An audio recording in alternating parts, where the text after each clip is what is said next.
All right, welcome everybody. It's Bernard Nomberg and David Nomberg with our monthly Work Comp Today YouTube live show. Hope everybody is doing well. It's the fourth week of the month, and this is where we talk about the news, what's been going on in the previous month, impacting independent contractors, employers, and employees. And it's not always about work comp. It could be about unions. It could be about gig economy. But what it seems to involve is Amazon. Dave, how are you doing today, bud? Doing great. Good to see you guys today. As always, Dave really brings the noise. He is enthusiastic about this show as anybody. If you would, please introduce our buddy Javier coming out of Arizona today. Work comp fires me up, Bernard. I know it does. So we're pleased to have Javier Grajeda with us. Javier practices work comp law in Arizona, and like us, he represents injured workers and does a really good job of it. He's become our friend over the years through our membership in the Workers' Injury Law Advocacy Group. So Javier, why don't you introduce yourself to everybody and tell us what you do and where you practice. Well, thank you both for having me here today. I've been really excited to speak to you, and I hope we can have some lively conversation. I work at the law office of Robert Wisniewski. I've been here for 3 years. I've been a practicing lawyer for going on 12 years. The only thing that I do is workers' compensation. I know, Bernard, you do some Social Security, but Bob and I were one-trick ponies, Social Security. I'm sorry, work comp. I'm bilingual. I'm a board certified specialist, and I really enjoy what I'm doing. And I've really enjoyed being a part of WILIG, the Workers' Injury Advocacy Law Group, and meeting individuals like you who, we can have these good conversations about our area of law.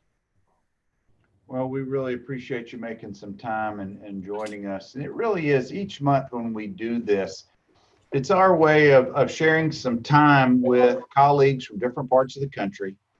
We're hoping that those who are watching stay awake, of course, during the hour, but learn a little bit more about not just our state, Alabama, where we practice, but our guest state. This time with Javier, with you being out of Arizona, our laws are so vastly different.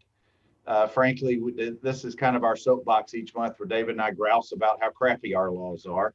And we even get more depressed when we hang up the phone or hang up this call because it's inevitable, whatever state our guests are from, their laws are typically a little more progressive. They pay a little bit better for their clients or the injured workers. The attorney's fees may be a little bit more better than they are in Alabama. But with all of that said, we do appreciate you being here today.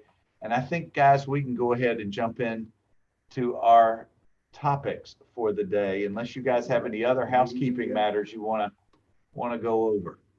Sounds good. Let's get started. All right. The first one comes out of New York. Of course, it deals with Amazon. New York City, Amazon workers vote to unionize, the first in the retail giant's history. And it's particularly of interest to us because last month or the month before, in one of the neighboring communities to Birmingham, our hometown, Amazon took a vote in Bessemer, Alabama, and the vote did not pass. However, in New York, being much more progressive in many other ways, it did pass here. Javier, did you get a chance to look over this? Did it make any impact? Any thoughts, I guess, initially?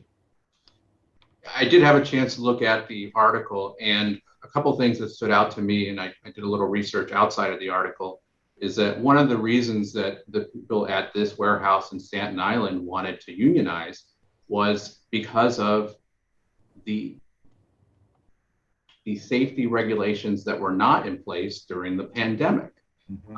So I thought that was really interesting because that's certainly at the heart of what we all do in our practices. But it was also interesting to me because here in Arizona, Amazon has 7 distribution centers. Arizona is a very business-friendly state, and I'm just curious and kind of excited to find out whether that momentum carries from New York all the way out here to Arizona. Well, and Dave, I saw that even more recently than that, a second location, maybe on Staten Island, I think, or the different sorting center is going to have a vote sometime this week. I haven't, the article the follow-up article was from earlier in the week. I haven't seen anything since to see whether or not this location also passed from a union standpoint.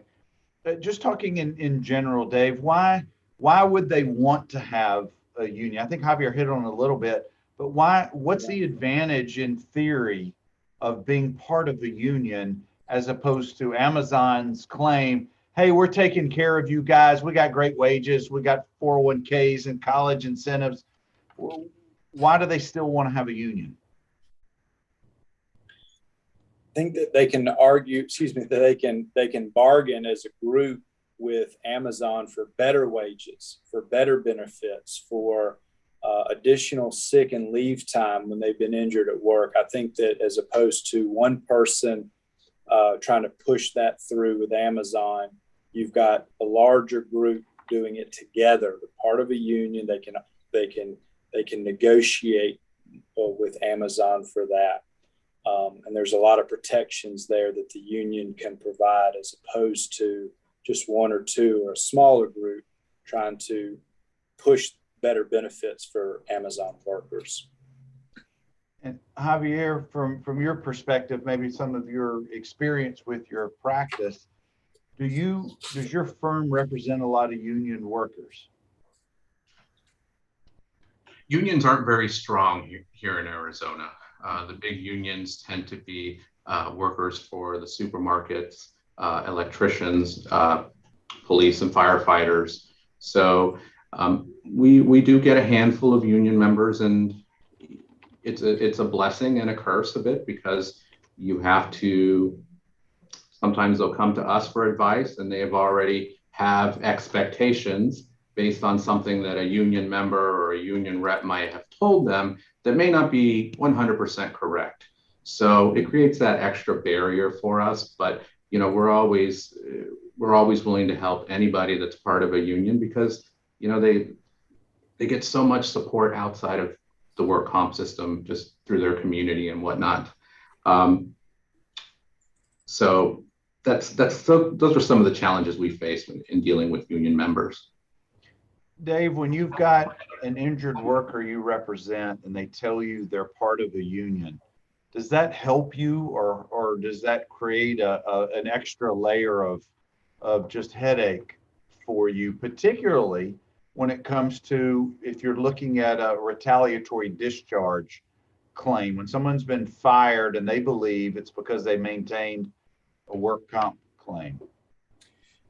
Similar to what Javier said, sometimes the information they get about Alabama work comp may not be exactly correct. And so we have to adjust some expectations there. But on the other hand, a lot of times you'll see union members who have a higher average weekly wage than a non-union member. Thus, their claim can become more valuable, which is great for them. We don't see a lot of union members in Alabama. I think in the article we learned that 22% of employees in New York were union members. The national average is about 10%. In Alabama, it's less than 6% of employees are union members. So you're not dealing with a large population in Alabama. Thus, we don't see a lot of union members. But again, the benefits usually for union members are better than non-union members. Yeah. I was looking at the numbers in the Bessemer vote from March. Almost 1,000 voted against it. About 875 voted in favor of it, and there was about 400 ballots, I guess, that were uncounted. Yeah. But while in Bessemer it did not approve, but I believe there's going to be a hearing. There is a hearing scheduled because there's over 400 votes that are being contested being contested. So that issue is not over. And I think the timing of these, Javier, with the first one in New York to pass, the second one this week, and then when we have the hearing, the one in in Bessemer, I'm wondering if that's going to create a shift if the folks in New York get to the folks in Alabama and say, hey, look, here's what we're doing. I don't know if it's going to create some momentum there, but I don't know if it will either, but as someone that, represents working class people, I would like to hope that, they at least members of Amazon and other states kind of take a look at this and really, do their homework as to whether or not they want to be union members. And I don't know a whole lot about, the intricacies of what happens after you form a union, but I still think that workers still have a ways to go, right? They have, even though they form the union, will Amazon then work with them to reach benefits and an agreement on those things? But another interesting thing is you said that the Bessemer vote was going to have another hearing. Amazon actually contested the results of the Staten Island warehouse, and they were alleging that the NLRB didn't do some of its vote counting procedures correctly, and neither did the union. So since Amazon is alleging that, they're actually moving that case to the Phoenix NLRB office. So that makes it even more exciting because it's going to come out of here. And so I think that news will spread among working communities, and they should have an interest in that. Dave, as we grow the work comp today, we may have to utilize Javier being the boots on the ground reporter for us and come back next month and give us an update. We may have to talk to you after this as the first correspondent for WCT. But when we started GNN, Grajeda News Network. That's right. Well, one step at a time. I can start with like a snack stipend. There we go. Dave, when we started this in September of 19, 2.5 years ago, none of us could have predicted, where none of us are in the science world, the medical world, about the pandemic. But quickly, at 4 or 5 shows in, the pandemic became the reoccurring theme for us. Not just Amazon, then the gig economy and many other themes that have progressed through this, but Amazon, these big chains around the country, because they have the most newsworthy issues, have kind of make appearances. Anyway, I'm sure Amazon's not going anywhere. I'm sure we'll come back to this another time. But I want to shift to our next, and this is our second topic, and it's really the big topic of the episode for today. It was a study that came out of New York Law School. The Center for Justice and Democracy put this together. It came out about 2 weeks ago. And the title of it is System Letdown: Worker Safety, Harm, and Compensation in the Age of COVID-19. As much as we want all of this to be behind us, it's not going anywhere. We're going to be reporting on this for the next couple of years. Hopefully, as the numbers go down, even though the variants are there, we're now hopefully, as a society, learning how to deal with it better. But this study gives us a really good insight as to how the pandemic has impacted workers in all fields, not just healthcare, not just frontline, but everywhere. And I want to dive into this a little bit, guys, to talk about what it has to say. And then I want some feedback from your experiences, Javier, you in Arizona, me and Dave here in Alabama, to see if it is similar to what these studies have to say. And there's really I'm just going to pick a place because it's such a huge paper here. And bless you, Javier, if you read the whole thing. I have to admit, I did not. I know David did not. He's wrong. But I just want read it. Come on now. I just want some of your feedback here, guys. Early in the pandemic, employers and insurance industry began aggressively lobbying and had media efforts aimed at reducing their responsibility for compensating workers. And man, if that doesn't hit right on the nose in Alabama. Dave, I'm going to let you start right there.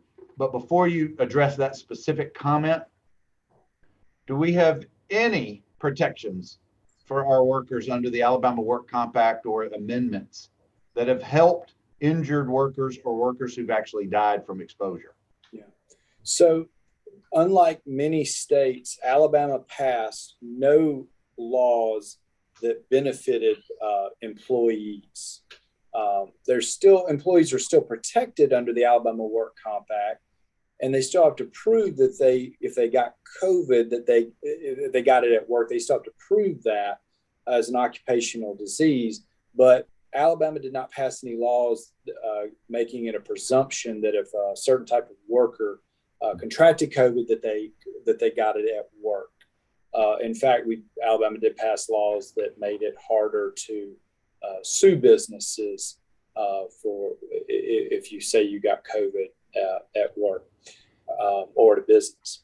Okay, to your question, this article is really interesting, and it places a lot of the blame for the spread of COVID at workplaces, stating that America's workplaces were the primary source of COVID-19 outbreaks. Mm-hmm. And something that I kind of forgot about was you go back to March of 2020, and let me find the specific thing I wanted to read. March 16, 2020, America is on lockdown, and that's when the federal government issued the coronavirus guidelines for America. It says, if you work in a critical infrastructure industry as defined by the Department of Homeland Security, and that included healthcare, pharmaceutical, and food supply, then you had a special responsibility to maintain your normal work schedule. And so therefore, those industries were hit very hard. Those employees in those industries were hit very hard because we had very few protections, really didn't know how to protect injured workers back then, as far as not providing social distancing, not providing PPE and masks and so forth. I just saw a statistic, and it didn't break it down between employees, people working versus age and things. We're fast approaching 1 million Americans will have died by the end of this month, was the model they showed in the last, 25 months or so of the pandemic. Javier, let's switch to you, bud. The question was, or the comment was, employers in the insurance industry began aggressive lobbying and media efforts aimed at reducing their responsibility for compensating workers. In Arizona, did this get onto your radar? Did it make the local news or talks amongst your colleagues about these issues? Oh, absolutely. These issues came up here in Arizona. Much like you all in Alabama, we did not pass anything to give workers or any particular class of workers a presumption that they caught the coronavirus at work. Over the last 3 years, these cases have gotten more difficult as the virus has spread and become more commonplace. It's really hard to successfully litigate those. At the beginning of the pandemic, I felt like judges and doctors were possibly a little more willing to say, yeah, more likely than not, you got it at work because you just went home, you didn't go out. But it really did have an impact on those frontline workers. And when you talk about how industry tried to make a media push, something that comes to mind for me is the meat industry. Mm-hmm. A lot of Hispanic workers work in that industry, and a lot of them were dying because they were contracting COVID, because they were like 2 or 3 feet away from each other with no PPE, working long hours because people were dying left and right because we didn't know much about this disease. And, they came out, and I think they fought. That industry was really vocal and anti safety measures for their employees. So it's disappointing, but I certainly understand the economic part of it. The country and the world still needed to run to a degree. So how do we balance those things? And I think that this article has really shed some light on some of the things we really have to make some improvements on or take a look at a little more closely to really bring forth the the purpose of the workers' compensation system is to help people get better and hopefully get back to work and be substantial contributors to our society. Yeah, it really was and to a certain extent, still is kind of the Wild West. Unfortunately, and this is not open for topic in this conversation, but it became politicized. Wearing your mask, not wearing your mask, certain things that you could do, should do, even within our state. I suspect Arizona the same. Depending on where you were geographically within the state, the size of your community would often dictate how serious those communities took the precautions.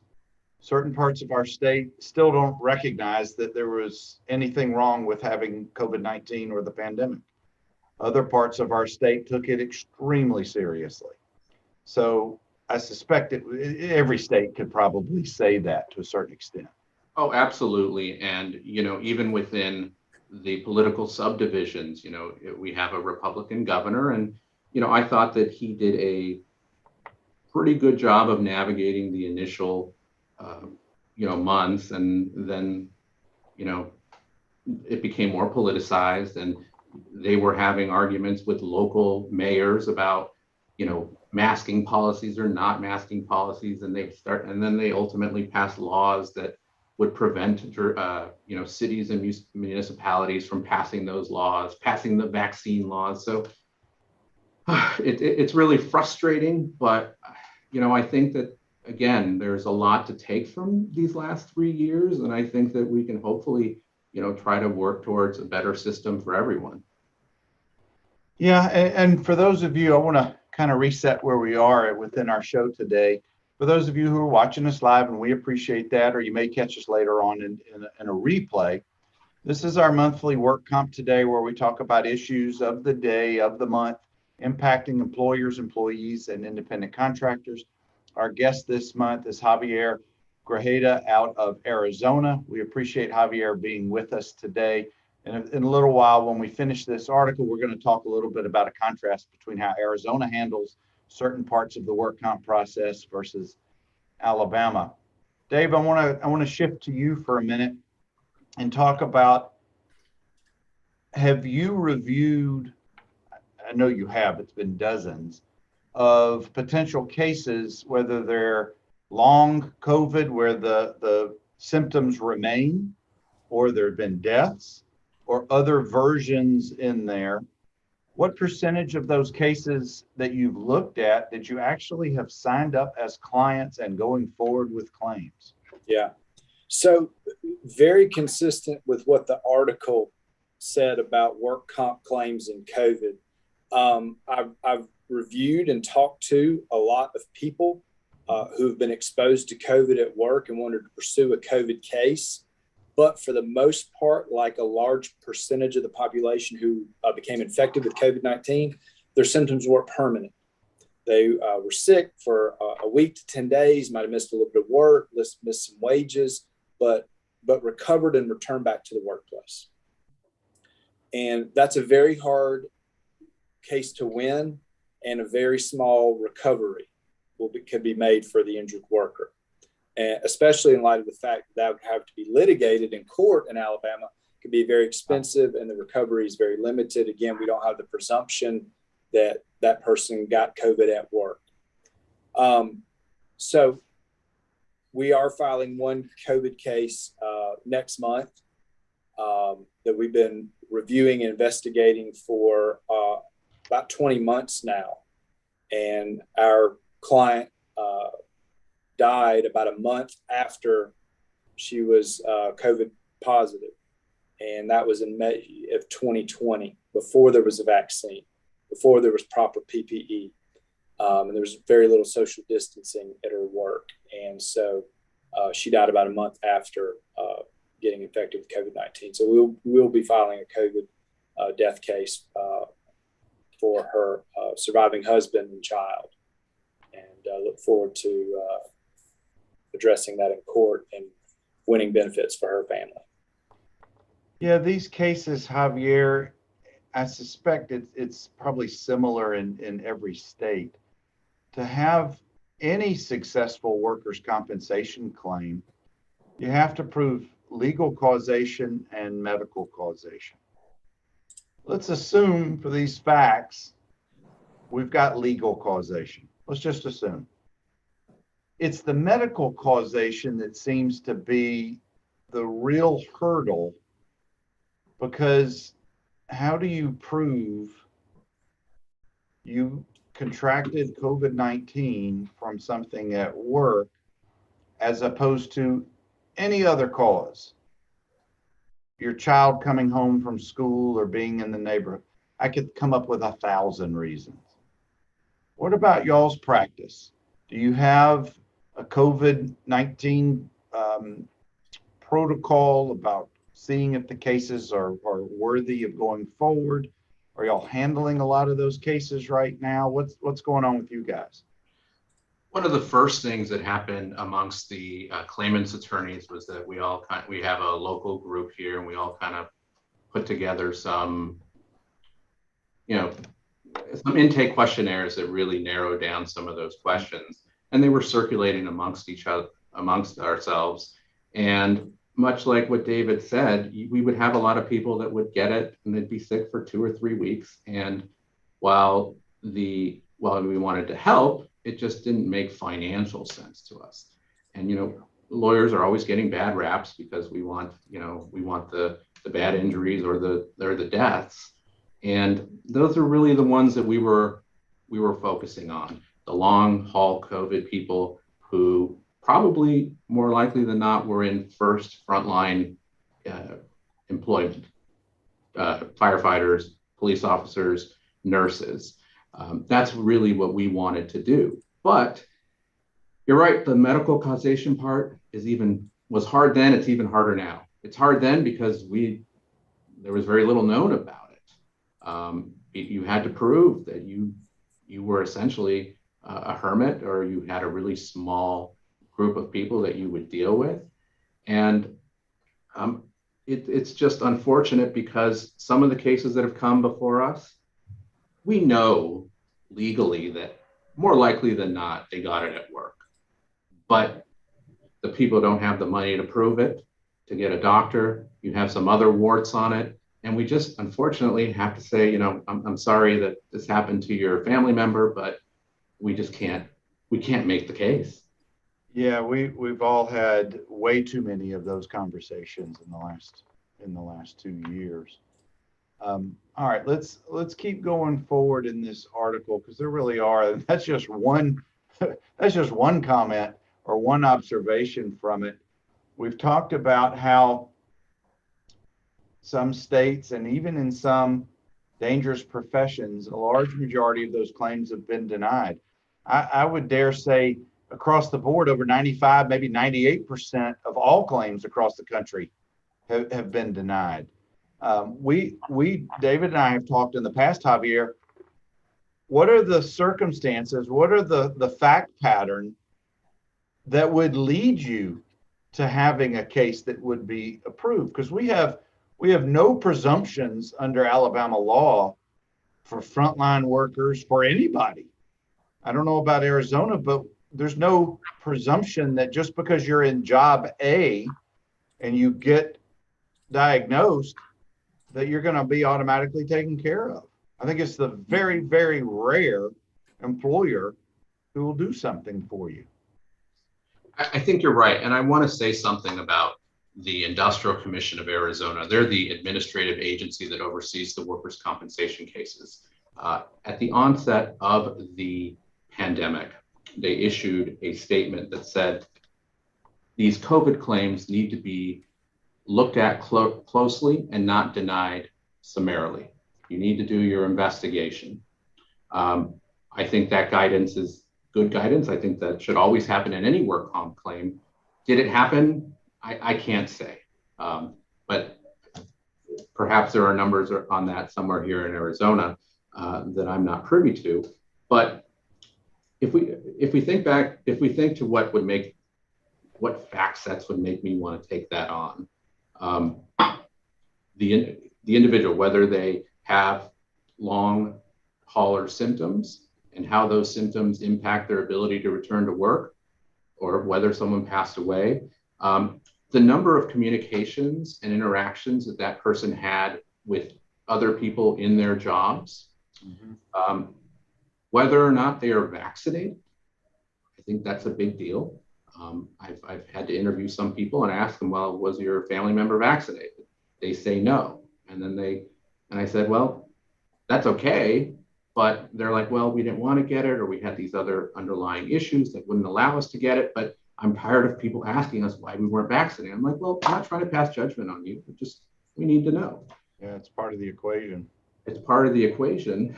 And another thing is other employees. How do you, if you know that you might have had an employee that was positive, that you might have gotten it from, how do you get that information to confirm it, really? The employer is not going to share that with you. So it's just becoming a lot harder to do these claims. And unless, you're with a COVID patient and they sneeze on you and then you get it, I mean, that's the slam dunk, but those cases don't come around for us. Yeah. What about the scenarios? And I'm kind of sidestepping away from this. There was a comment, a question made. Javier, do the employers have the right in Arizona to have mandatory vaccinations of their employees as part of your employment? Excuse me. That was a political football. And it makes me think of an example of the Mayo Clinic.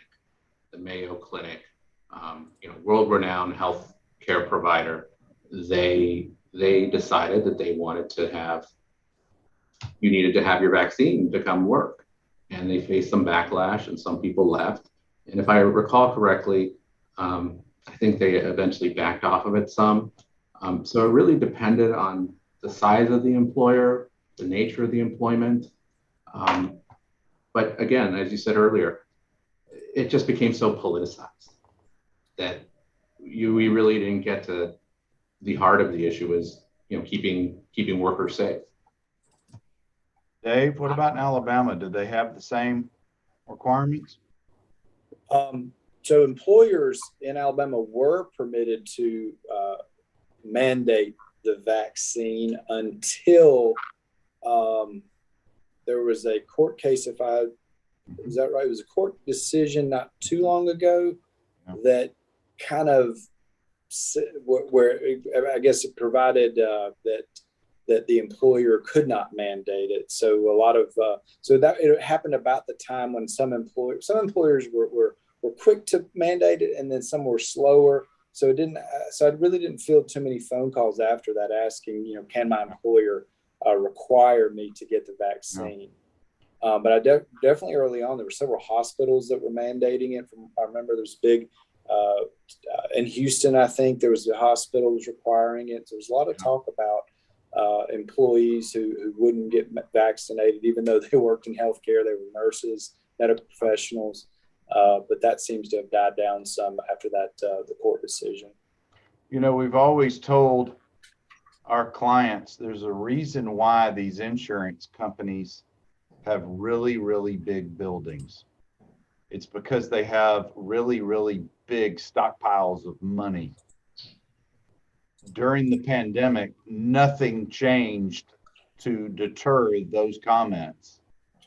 In fact, the study says that it became a windfall because the number of claims at the beginning of the pandemic, throughout the pandemic, reduced because not as many people were working, and they and they took the pretty much a blanket overall approach that we're not paying out on these claims. And I really think it just continues to paint the insurance companies in a really bad light. Is there anything to contradict that part of the study? I was going to say work comp insurance is profitable for insurance companies. Yeah. And then when you take into account that the number of layoffs and shutdowns, and then not only that, but people working remotely, people working at home, you've got less people who can get hurt at work, less people who can make work comp claims. And then, COVID work comp claims obviously went up, But so many of those claims were denied, and no money was ever paid on those. That work comp insurance companies reaped a windfall over the last couple of years based on what's happened in the U.S. I agree with that, but I do think there's probably a day of reckoning to some degree coming for them as the economy continues to grow, people go back to work. I think those will come back. You'll have an increased number of cases. I also think that, at least my experience here in Arizona, is we've had a lot of problems with carriers not having sufficient staffing to appropriately adjust the claims. Yep. And so a lot of my colleagues are filing bad faith complaints in civil court. Mm-hmm. And so, yes, they might have, earned a little bit more on the premium, but the ripple effects of that are still going to shake out. Javier, I just filed suit this past week because since December, I've been waiting to get a response from an adjuster who keeps pushing me off on the excuse, I have too many files and I can't get to your claim. But yet my lady has not had her pain medicine since November. I have to file suit. I got to get it out of her hands, got to get it to the defense attorney who at least will now look at it. And that also starts the clock running where I get a judge to give us an order. And you're absolutely right. And, I found that some of my defense attorney colleagues are just as spread thin as the adjusters. But I think it's an insurance problem. They're taking premiums. They have a responsibility to, in good faith, process these claims in a timely manner. And the other ripple effect for us is I can tell my client, I've called the adjuster, I've emailed them, I've sent them a letter, and they then stop believing me over time because they just think that I'm pushing them aside. Yeah. And so it's really, it has impacted my practice because people think, well, I might need to go somewhere else because Javier can't get it done, but it has nothing to do with Javier. But David, you haven't been fighting for my rights. I hired you to do this. You're not fighting for me. How are you combating that these days? By explaining to our clients that the work comp process is slow, that we call, we send emails, we send letters to the adjuster frequently and constantly do follow-up. And if we reach the breaking point and we can't get any response, then we give the client the option at that point to file a lawsuit. Yeah. We just go around the adjuster if we're not getting the response we need, file a lawsuit. That way we're in front of the judge. They'll have hired a lawyer to represent them. And then we've got somebody that we can communicate with at that point. Yeah, and that was my scenario from this week. The last thing, guys, we could talk for 6 hours on this study alone. It's an amazing amount of material in here. But the last thing I wanted to bring up is just a comment. At least 30 states enacted COVID-19 liability shields that immunized negligent businesses and other legal entities from accountability. Many laws have since expired, but a significant number of them, of the states, it still remains in place. And that just shows how quickly the laws were put into place not to help those who were helping the country. Those who were doing the work were doing so at their own peril. And Javier, I am sure that you fielded the calls like we did, particularly the first half of 2020. Do I have to keep doing this job? Because they're now struggling between, I won't have any money coming in unless the government pays us something, and I'm going to lose all my benefits. I'm going to lose all my job, but I'm now exposing myself and my family to this dreaded disease. How many of those calls did you guys each field during 2020 particularly? Dozens upon dozens. And, Arizona was one of those states that did jump into the shield law, and it made it effective at the beginning of the pandemic, and it's in effect until the end of this year. and again, it's the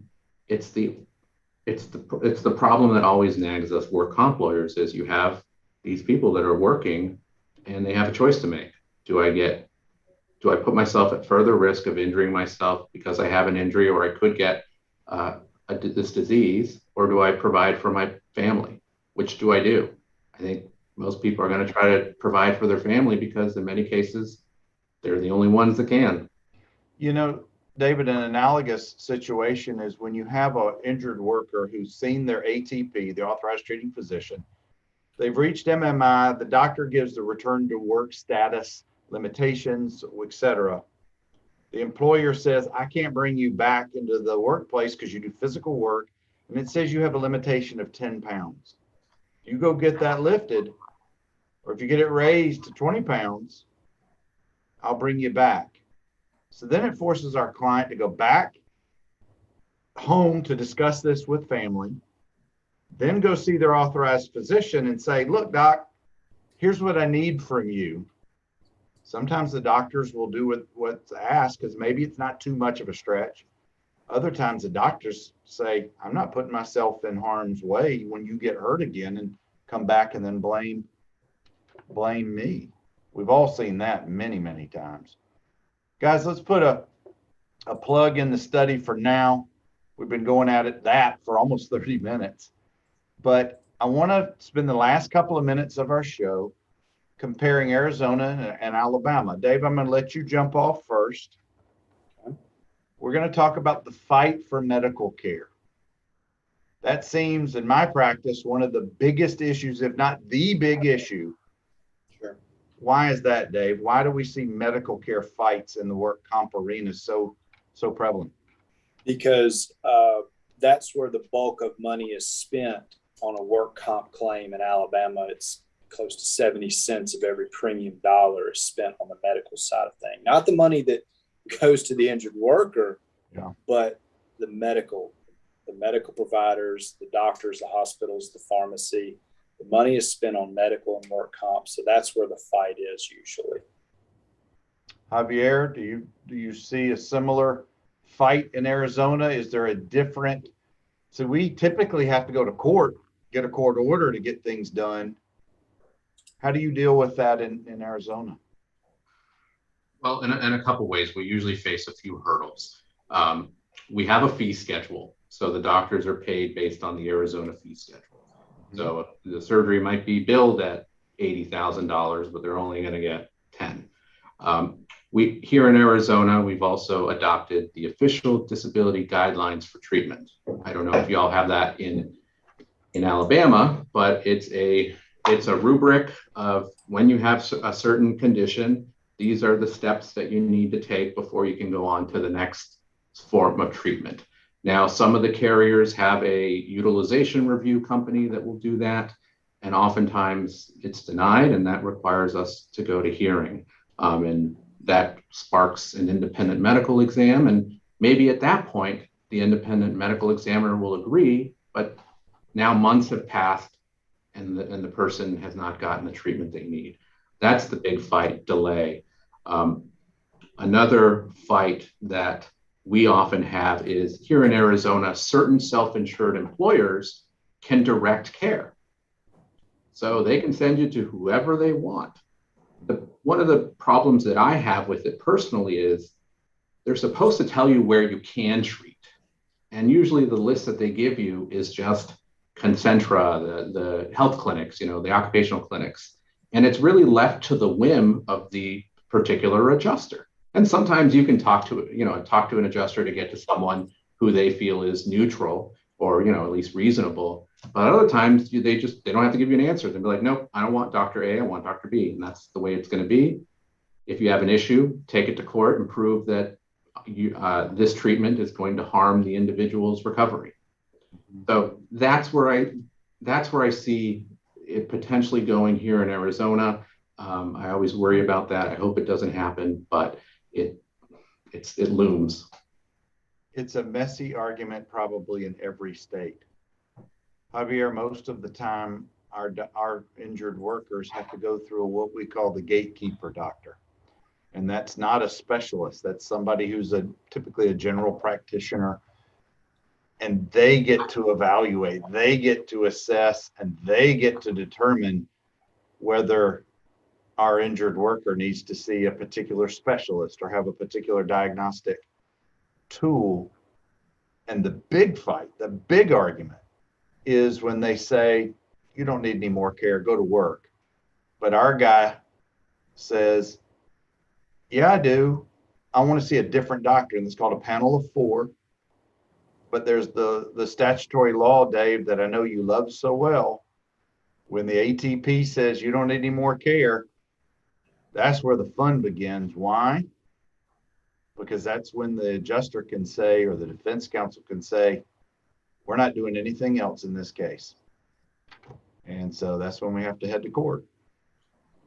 And thankfully, if I get involved, Bob gets involved, or other colleagues get involved early enough, we can direct people away from those occupational clinics to the doctors that we know have an interest in the applicant's health, and we know that they're well versed in the workers' compensation system, so that if it does get to a hearing, we know that we have they'll support their patient.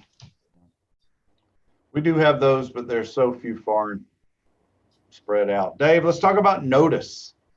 One of the requirements to maintain an Alabama work comp claim is notice. What does notice in Alabama mean? So when the injured worker, when the employee suffers an accident at work, then they're to provide notice to their employer that they have been injured. And so they have to tell their employer they've been injured and ask for medical treatment. And so they have to do so verbally within 5 days of the accident, or within 90 days in writing of the accident. And also been, since we've been talking about COVID-19, that is considered an occupational exposure under Alabama law. And so there's no requirement that the employee who's been exposed to COVID-19 and contracted at work provide notice of the occupational exposure. So just wanted to point that out. Javier, sometimes we'll have a potential new client come to us and it's been 85 days since they got hurt, and you got to quickly scramble. You got to send an email or certified letter today. And then even then it may still be too late because everything's kind of set in stone. Do you guys have a notice provision or requirement for a work comp claim in Arizona? We do. It doesn't have a day limitation, much like you have in Alabama. The injured worker must provide notice forthwith to their employer. So forthwith. What does that mean?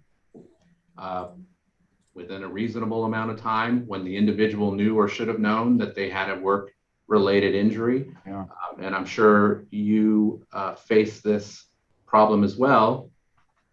An injured worker will say, well, I told my supervisor and they didn't do a report, or they didn't send me for medical care. Yeah. And fast forward to the hearing process, it's a who said what and who do you believe? However, I think the forthwith reporting is important, because you do have to give the employer and the carrier an opportunity to give you treatment and so you don't exacerbate your condition. And unfortunately, that's many times people just are their own worst enemy when it comes to that, because they didn't know, or they thought they did the right thing. So that will always be an affirmative defense for the carriers. And also with notice, people always think, well, I told my employer my claim should be going. Well, here in Arizona, we have an administrative step that you have to take. You have to file your claim with the Industrial Commission to really get it going. That's when it's officially a claim, not when you tell your employer. We often find that the claim dies with the supervisor, because the supervisor doesn't want to turn it in because their year-end bonus is tied to injury claims or dates away from work because of injury or accident. So just another area where we have to fight. But guys, as we conclude, we've got one more area. Javier, does it make a difference when a person who's employed by the state of Arizona is injured on the job, as opposed to somebody who's employed by a private employer like a construction company? Are there different laws, procedures, policies, anything like that? There are no different procedures. They go through the Industrial Commission of Arizona. They have to report to their employer, file the claim. The state of Arizona is self-insured. With regards to how benefits are paid, I haven't had a state claim in some time, but sometimes states and municipalities, they might continue to pay salary, they might pay PTO, and there's no comp paid. So that could vary. I haven't had a state claim in a while, so I won't say definitively, but it's the same process that everybody else gets. Dave, how many lawyers in the state of Alabama who do work comp actually handle state employee comp claims? Yeah, not many. It's few and far between. Yeah. So the Alabama Workers' Compensation Act is for employers, employees, the private employers, like a private business, or a Walmart, Amazon. They're under the Alabama Work Comp Act, and their employees are as well. But if you work for the state of Alabama, if you're an employee of the state of Alabama, you don't fall under the Alabama Workers' Compensation Act. You're separate laws, and it's called the State Employee Injury Compensation Trust Fund. So if you get hurt at work as a state of Alabama employee, you're under a different set of laws. And it's not a lot of lawyers represent state employees on work comp. It's largely administrative, and it's a lot of paper that we don't handle that. Javier, we have come to the end of our monthly discussion. We want to thank you for being such a willing participant today. Well, thank you for having me. It's nice to talk to you about these issues, and we could go on for another couple hours, but hopefully I get to see you both in the end of September when we have the WILLIG convention here in Scottsdale. And hopefully we can share a drink then. We are very much looking forward to it. David, what is your subtitle or your alternative name for Work Comp Today, our monthly YouTube live show? Work Comp Nerds. Work Comp Nerds. And we wear that badge proudly every month. Yeah, Javier, we'll be booking our flights to Phoenix real soon. Looking forward to it. Well, looking forward to having you here. And thank you again for the invitation. Thank you, Javier. And thank you for those who watched us live in the comments. And if you watch us later on, you have 10 different ways to get in touch with us. This was our monthly Work Comp Today, where we talk about the events of the month involving independent contractors, employees, and employers. And as we do every month, we tell you, please be safe out there. Y'all be well, and we'll catch you next month.